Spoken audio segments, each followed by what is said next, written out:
Sa aking panaginip, tayong dalawa'y nasa langit. Nilakad natin mga gintong kalye sa tabi ng kristal na dagat. Mga anghel ay umaawit nang may tumawag sa'yo.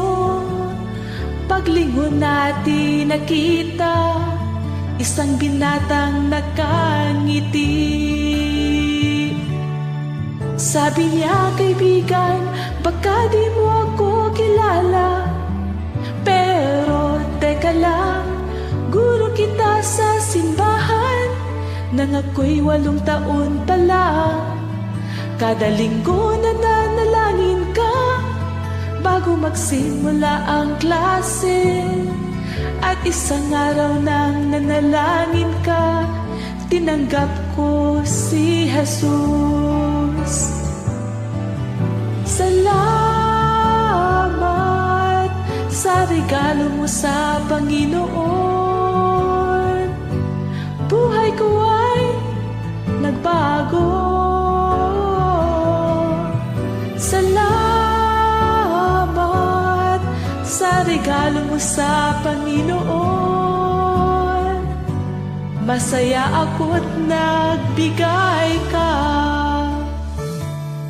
Tapos may lalaking humarap sa'yo at sabi na, alaala mo ba ang misyonaryong dumalo?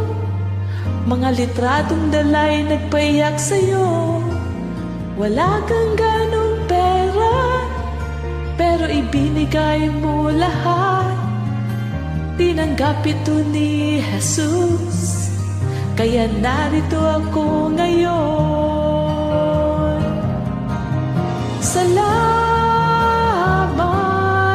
sa regalo mo sa Panginoon. Buhay ko ay nagbago. Salamat sa regalo mo sa Panginoon. Masaya ako't nagbigay ka. Isa-isang dumating sila, di abot tanaw ang dami nila. Bawat isa'y nabahagihan ng iyong kabutihan.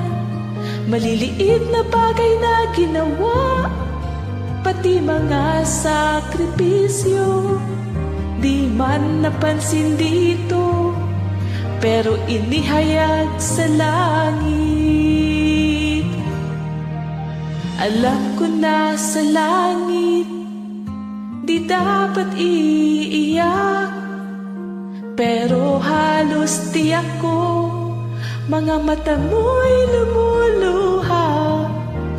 Paghawak ni Jesus sa iyong kamay at humarap ka sa Panginoon, sabi, anak, tingin ka sa paligid mo, ang laki ng iyong gantimpala.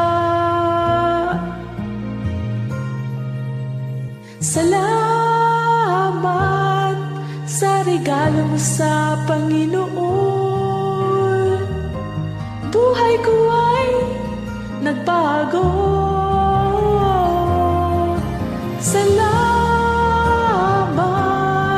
sa regalo mo sa Panginoon. Masaya ako't nagbigay ka. Salamat sa regalo mo sa Panginoon. Buhay ko ay nagbago. Salamat sa regalo mo sa Panginoon. Masaya ako't nagbigay ka.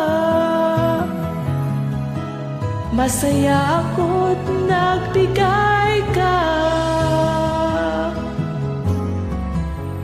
Masaya ako't nagbigay